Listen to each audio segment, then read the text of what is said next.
bien bonjour, bienvenue à Bonjour chez vous. Cette semaine est une semaine spéciale de sanctification. On a abordé des thèmes passionnants les jours précédents et aujourd'hui, on arrive dans le côté un petit peu plus pratico-pratique. 2 clés pour arrêter de pécher. Et je suis toujours avec Omer et Frank.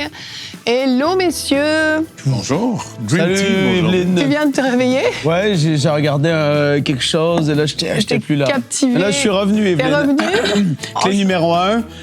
Il va y avoir Esaïe.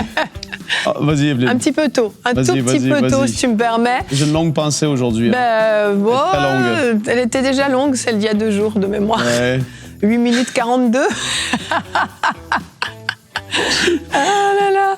Réponse d'expert avec Omer aujourd'hui. Qu'est-ce que la chair et pourquoi faut-il la dominer? Ça, c'est notre clé numéro 2. Bon, ça, c'est bon. De quoi tu vas nous parler, Omer? Tu veux garder? Comment il faut la dominer? Ouais, bah, c'est bien. On est dans le thème. Hein. La chair. Voilà, parfait. On est dans le thème. Chair dans la chair. Est-ce que tu es ami de Monsieur Poulain dans tes intros désormais? Toujours. Il a fait trop de rubriques et depuis le début de la semaine, il en a marre. Il a dit, moi, je fais plus d'un C'est arrivé à la rubrique, c'est clair. nul. Ne peux jamais en avoir marre. J'aime trop ça. En fait, c'est bien parce que les rubriques, ça t'étire, ça te force à aller fouiller. Non, t'aimes faire des rubriques, mais de faire une introduction un peu nulle au début, là, comme elle demande de... Non, c'est pas vrai, Evelyne. Elle demande de faire des intros des fois, et là, tu vois, t'as juste envie d'aller au but. Non, mais c'est parce que quand on dit, dès qu'on commence à parler du sujet sanctification chair, les gens, en fait, ils braquent automatiquement. Parce que nous avons des préconçus, des stéréotypes. Mais je pense que Dieu nous appelle à marcher dans ses voies. Et oui, parfois, il faut prendre les légumes spirituels pour grandir. Un bon brocoli. Ouais. On prend les légumes. J'espère que je coupe des petites portions assez pour vous. Pour chacun d'entre nous, parce que moi aussi, j'en prends. Donc, voilà. Mais on va parler de ça avec joie et je crois que Dieu va tous nous aider. Est-ce que ça, c'est parfait. Un petit chaud de Bruxelles, Frank? Surtout pas. Une petite macédoine française? Au secours. Comme tu les aimes? faire les betteraves. C'est un traumatisme encore trop frais. Pardon d'avoir parlé de la Macédoine.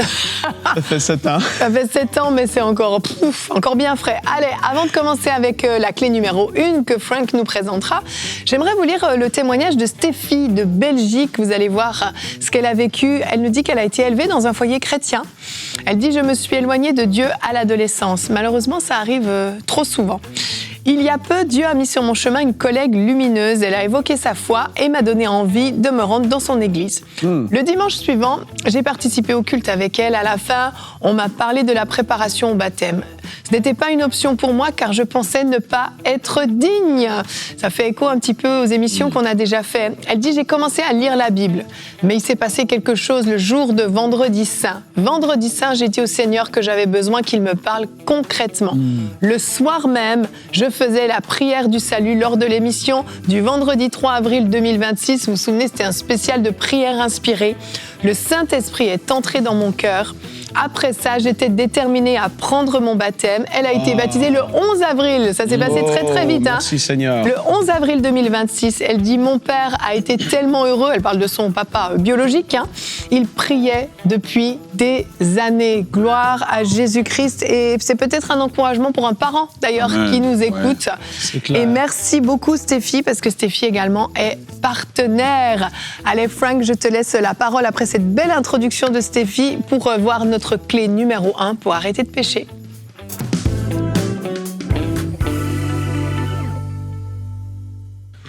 Key number 1. Clé numéro 1. Fear of the Lord. La crainte de Dieu. Waouh! Oh. T'as vu? Elle est vraiment une pro. Je vais faire tout en anglais, elle va traduire tout le long. Non, ça serait 2 fois plus long. Ça serait... Une pensée de 12 minutes. C'est clair, peut-être 15. On y va. La crainte de Dieu. Ésaïe 11, les versets 1 à 3, explique, si je peux le dire comme ça, la plénitude du Saint-Esprit, esprit de connaissance, sagesse, intelligence. Et ça termine par esprit de crainte de l'Éternel. Et le verset 3 dit, en parlant de Jésus, « Il prendra plaisir dans la crainte de l'Éternel. Jésus a été le parfait modèle. Tenté en toutes choses, jamais péché. Pourtant, vécu 100% homme, comme nous tous ici, il a laissé le modèle à suivre. Qu'est-ce qui a fait la différence? il prendra plaisir dans la crainte de l'Éternel. Et qu'est-ce que c'est la crainte de l'Éternel? En tout cas, c'est une des choses qui a fait la différence. Premièrement, la crainte de l'Éternel, la crainte de Dieu. Pour beaucoup, c'est flou.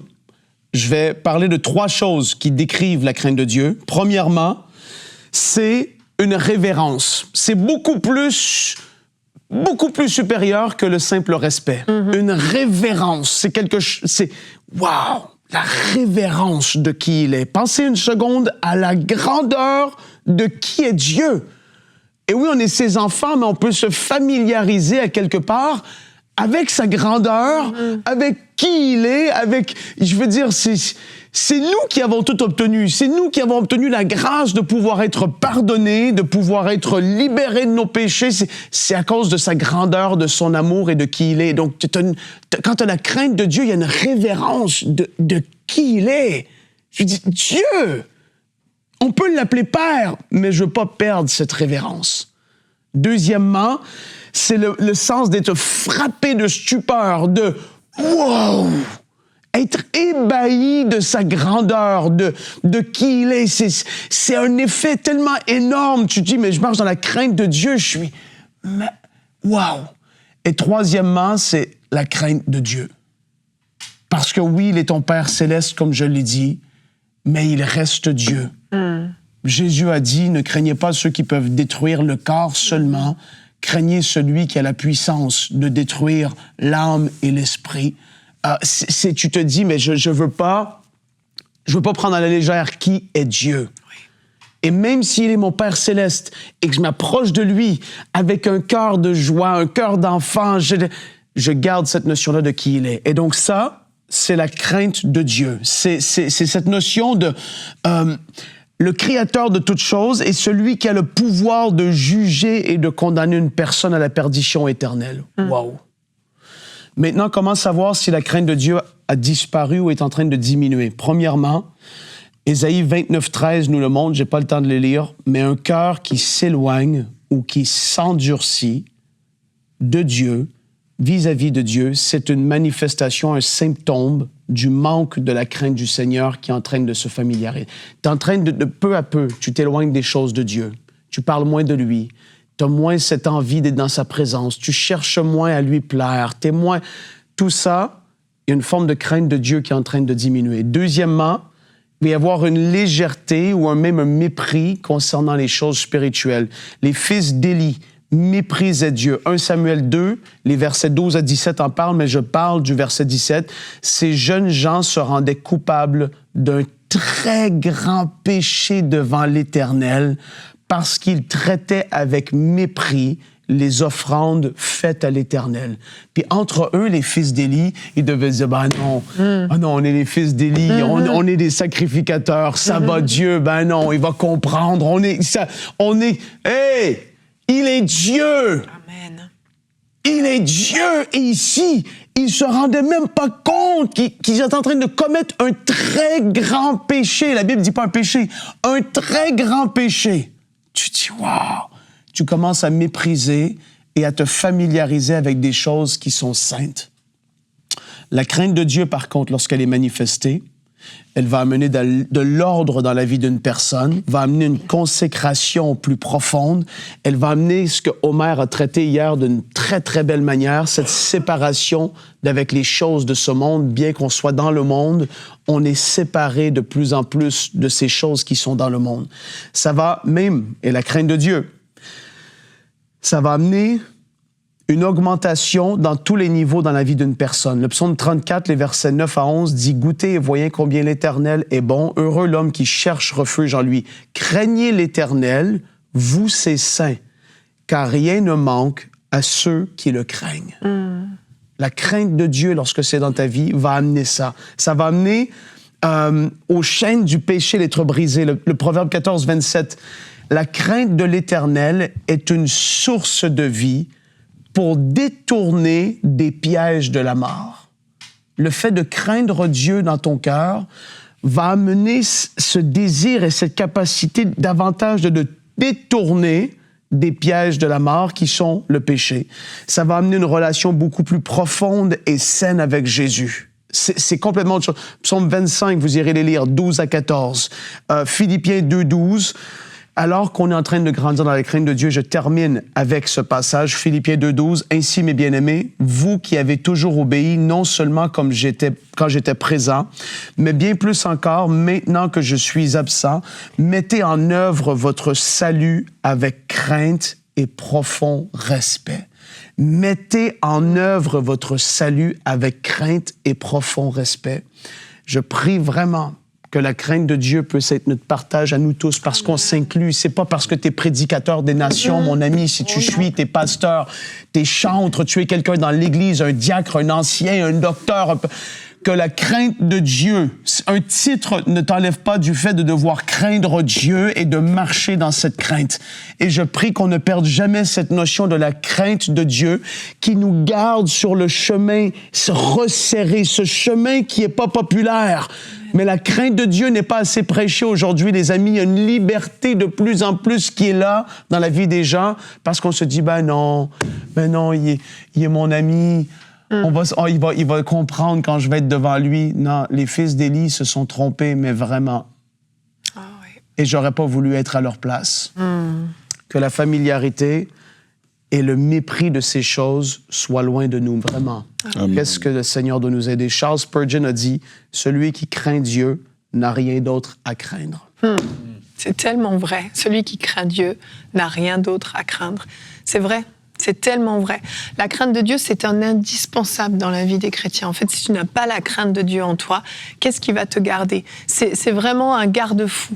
Par respect pour Dieu, par amour pour Dieu, je refuse de fouler aux pieds l'œuvre de la croix. Je refuse de fouler aux pieds sa miséricorde. Je refuse de fouler aux pieds son amour. Par amour et par crainte de qui il est, de son nom, je refuse de me souiller dans le péché. Hébreux 12, au verset 28 et 29, qui est notre verset du jour, nous dit « C'est pourquoi, recevant un royaume inébranlable », c'est ce que nous avons reçu, mes amis, montrons notre reconnaissance en rendant à Dieu un culte qui lui soit agréable. Et il explique qu'est-ce que ce culte agréable, avec piété et avec crainte, car notre Dieu est aussi un feu dévorant. On aime dire dans le milieu chrétien, Dieu est amour, mais il est aussi un feu dévorant. C'est cet équilibre en fait de Dieu qui est rempli d'amour pour peu importe que tu sois un pécheur ou non, Dieu t'aime, il t'aime tel que tu es. Mais ce feu dévorant te pousse à la sanctification, te pousse à la crainte de Dieu parce que tu sais qui il est, tu sais de quoi il est capable, tu sais sa toute-puissance, tu sais sa grandeur, tu sais qu'il a créé toute chose, qu'il peut tenir la terre dans sa main. C'est pas un petit rigolo. Des fois, on oublie, on est là, oui, mais Dieu est tellement bon, Dieu est tellement merveilleux, et puis il veut bénir ses enfants, et puis il nous aime. Oui, c'est vrai tout ça. Mais c'est aussi un feu dévorant. Et l'histoire des enfants, des fils d'Élie est tellement parlante. Parce que tu te dis que dans ta position, eux de sacrificateurs, mais nous on peut se dire dans ma position d'enfant de Dieu, eh bien j'ai cette possibilité finalement de faire tout ce que je veux. Mais leur fin a été tellement terrible, et la fin d'Élie aussi, parce qu'Élie aussi, en tolérant ce que ses fils faisaient, a manqué de crainte de Dieu, parce qu'il n'a pas respecté ce qui était saint.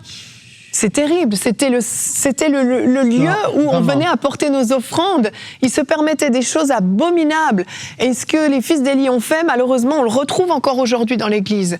Les gens n'en ont rien à faire. Le samedi soir, ils vont coucher avec je ne sais qui. Et le dimanche matin, ils s'essuient la bouche, ils viennent à l'Église et ils lèvent les mains. C'est une tragédie. La crainte de Dieu doit remplir nos cœurs. C'est plus assez prêché aujourd'hui à l'Église. On n'en parle plus assez.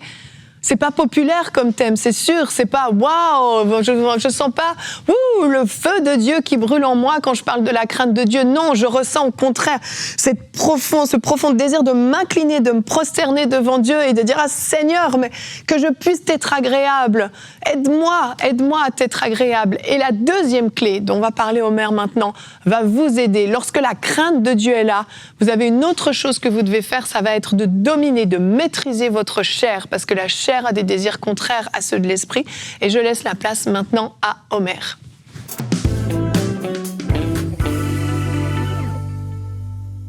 Vous déconnectez pas, nous continuons d'avancer. Il y a un homme de Dieu qui a écrit un livre. Je crois que je les ai fait fuir. On a eu jusqu'à présent 2 rubriques déjà. Réponse d'expert, un conseil du coach, et là, on a un troisième. Il y a un homme de Dieu qui a écrit un livre, j'aime beaucoup le titre, et je suis passé au travers du livre 2 fois. Je pense que c'est neutraliser l'ennemi public numéro 1. Ah oui. La chair. Oui. Donc, je vous encourage aussi à lire. Et nous voulons aussi encourager les ouvrages des autres lorsqu'ils sont pertinents à ce que nous sommes en train de faire ici. Alors, nous allons dans notre rubrique maintenant. Nous allons parler de la chair, cette chair. Qu'est-ce que c'est que la chair et pourquoi la dominer? Écoutez, j'ai beaucoup aimé ce que Frank a fait tout à l'heure et je me suis préparé à l'exercice. Ce que je vais faire, je vais vous lire la Bible. Amen. Et la Bible elle-même, elle s'explique je te elle-même, dis, en fait. Ouais. Et Billy Graham, le grand évangéliste, avait cette conviction que dans ses croisades, lorsqu'il lisait la Bible aux gens, la Bible touchait plus les gens que ses propres paroles. Amen. Et il citait beaucoup les Écritures. Et je crois que c'est une très, très bonne habitude. Ouais. Eh bien, nous commençons d'abord avec 1 Jean, chapitre 2, le verset 16, qui nous dit « Car tout ce qui est dans le monde, la convoitise de la chair, la convoitise des yeux, l'orgueil de la vie, ne vient pas du Père, mais du monde. » Ça, c'est la définition par excellence de la chair et de ses manifestations. Ces manifestations sont les convoitises de la chair, la convoitise des yeux, l'orgueil de la vie. Et la Bible est claire, cela ne vient pas du Père, mais du monde.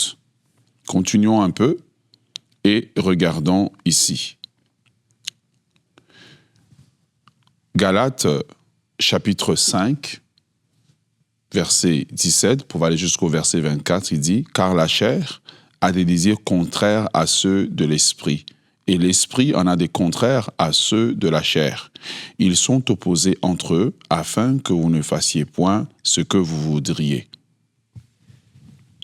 Éphésiens, chapitre 2, le verset 3.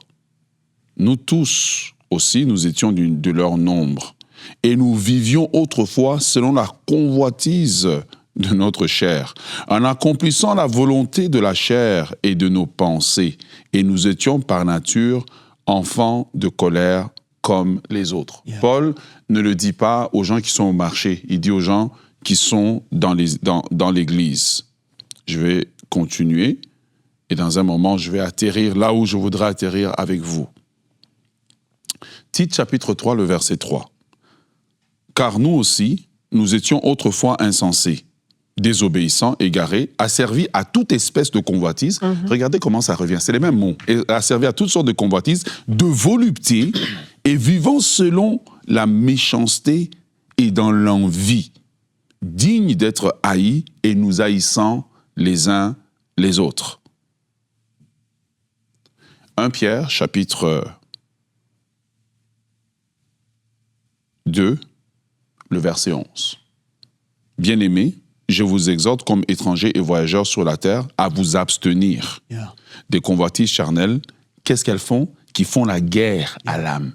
En fait, lorsque, en tant que chrétiens, nous laissons nos convoitises nous diriger, il y a une guerre en nous entre ce que l'Esprit de Dieu veut et ce que notre chair veut vraiment. Maintenant que nous avons défini selon la parole de Dieu ce que c'est que la chair, on peut simplement dire que la chair, c'est notre vieil homme qui est supposé avoir été crucifié. C'est cette nature de péché. C'est pas le corps physique. C'est vraiment un programme en nous qui nous pousse à faire le mal.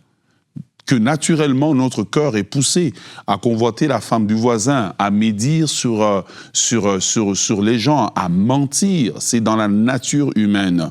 Mais ce que j'aimerais vous faire comprendre, c'est que une fois que nous comprenons que la Bible condamne ces choses et que ces choses sont contraires à l'Esprit de Dieu, vous ne pouvez pas grandir, tu ne peux pas grandir spirituellement en cultivant les œuvres de la chair. Ce que j'aime, c'est que la parole nous dit, c'est ce que vous étiez autrefois. Aujourd'hui, tu es une nouvelle créature et Dieu peut t'accorder la victoire là où tu es encore en train de lutter avec ta chair. Mais maintenant, pourquoi dominer sur la chair? Premièrement, parce que la chair ne peut pas plaire à Dieu. Elle ne peut pas plaire à Dieu. Elle fera toujours des choses contraires à Dieu. La chair, elle est rebelle par nature à Dieu. Est-ce que vous vous avez déjà demandé, tu regardes un film, dès que tu te dis « je vais prier », tu as un bon sommeil qui t'arrive, un bon sommeil qui t'arrive, tu te dis « je vais jeûner ». Soudainement, ta chair, elle dit non, tu ne peux pas jeûner. Ah bah oui. Regarde le bon burger. Tu vois, tu peux manger. Le jour où ta t'es le chair, plus la sain chair de ta a des vie. désirs contraires à ceux de l'esprit. Ouais, Et opposé. le chrétien qui se soumet à la chair ne pourra jamais plaire à Dieu. Et là, on retourne à ce qu'on avait dit hier par rapport à la sanctification. Numéro 2, eh bien, parce que il faut dominer la chair, parce que la chair conduit à la mort. Le salaire du péché, c'est la mort. Paul ne le dit pas à des gens qui étaient inconvertis. Il le dit à des gens qui étaient dans l'Église. Ça veut dire que lorsque je cultive les convoitises de la chair, que je laisse le mensonge, la médisance travailler, ça tue en fait la vie de l'esprit en moi. Ça tue la vie de Dieu en moi. Et lorsque c'est des péchés liés à ma langue et que je suis prédicateur, il y a une puissance que je vais manquer. Pourquoi? Parce que j'ai une langue qui est sous la captivité de la chair, donc sous la captivité du diable. Donc, j'ai dit parce que la chair conduit à la mort. Numéro 3, parce qu'à la croix, eh bien, normalement, vous êtes mort en Christ. Et donc, c'est important d'apprendre, et je pense que c'est Torrey, le prédicateur américain qui le dit, d'apprendre à mourir au quotidien.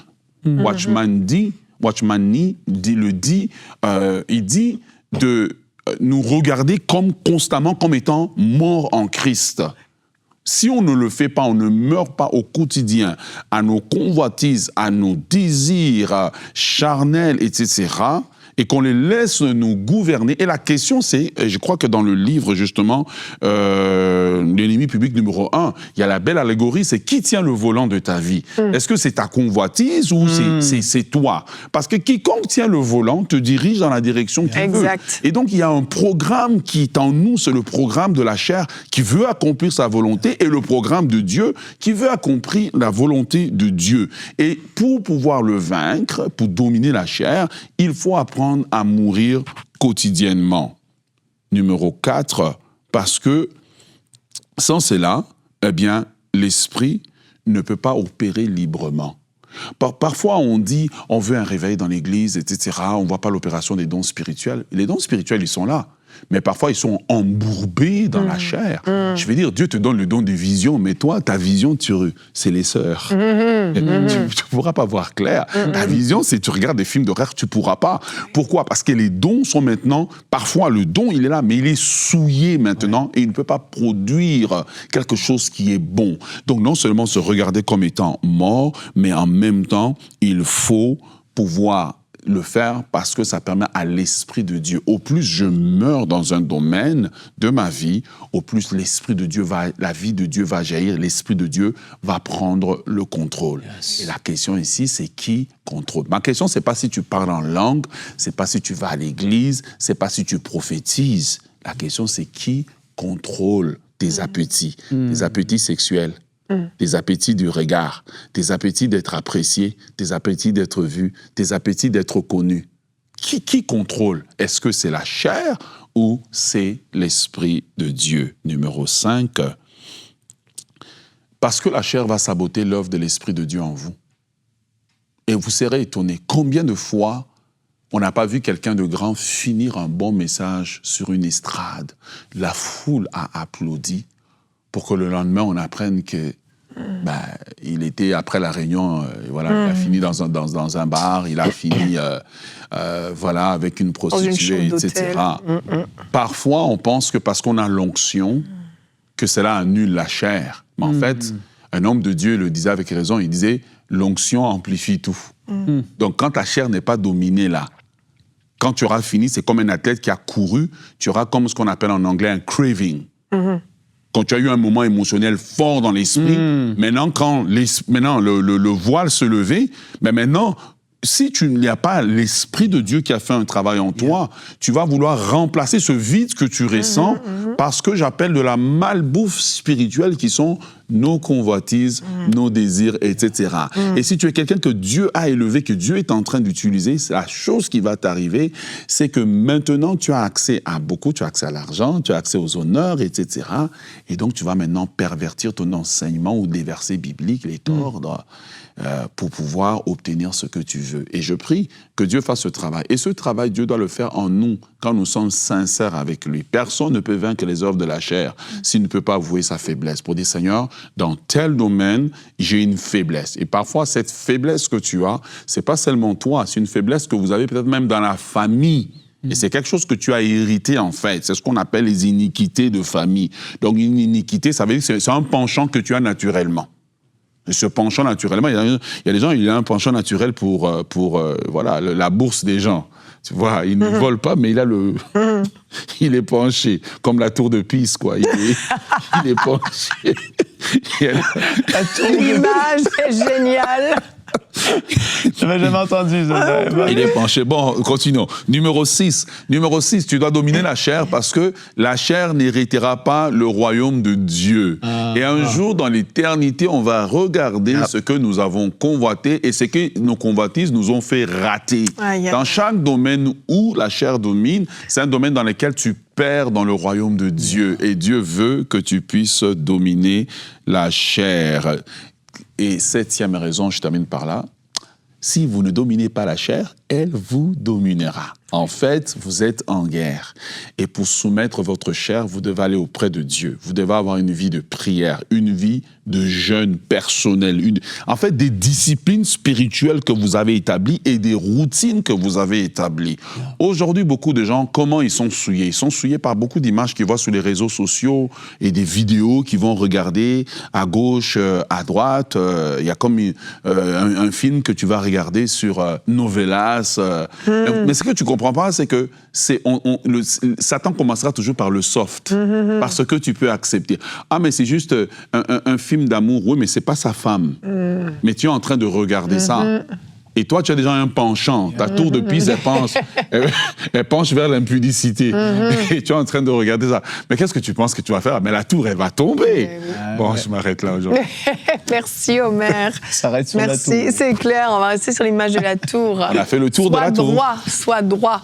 Merci, Omer. La chair, c'est tellement un piège facile dans lequel on peut tomber, en fait, parce qu'effectivement, c'est quelque chose une envie comme ça soudaine qui vient, et si t'es pas sensible, si t'es pas conscient, si t'es pas rempli du Saint-Esprit, ben tu vas suivre, tout simplement. Paul disait, je traite durement mon corps. Oui. Si tu ne traites pas durement ton corps, tu vas être emporté. Hein. C'est pas pour rien, c'est parce que quand on en parle souvent, on le dit, c'est pour toute la vie. Oui. Tant que tu es sur cette terre, ta chair va être là. Elle ne disparaît pas à un moment donné, elle demeure là. Autant que l'Esprit de Dieu demeure en nous, la chair, elle est attachée à toi. Et elle va vouloir se manifester. Et quand il dit ça, c'est parce qu'il a compris que il faut jusqu'au bout.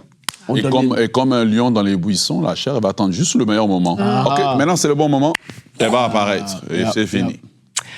Eh bien, demain, on termine cette belle semaine avec ces thèmes super intéressants. Ton éternité est en danger, c'est le thème qu'on aborde demain. On va parler de la vraie repentance, parce qu'on a abordé beaucoup de sujets, mais on va peut-être passer aussi à l'étape de la repentance, qui est une grâce exceptionnelle à laquelle on a accès. Et puis surtout, on prendra le temps de prier pour vous, avec vous, parce que je sais que pour certains, c'est difficile. Pour certains, c'est venu appuyer sur des endroits douloureux. Et même, il y en a, vous avez même plus envie de terminer la semaine avec nous, mais résiste. Là, encore une fois, c'est ta chair qui veut que tu changes, que demain, tu n'écoutes pas. Mais demain, viens écouter la dernière émission de cette semaine. Une semaine pour te sanctifier. Allez, à demain.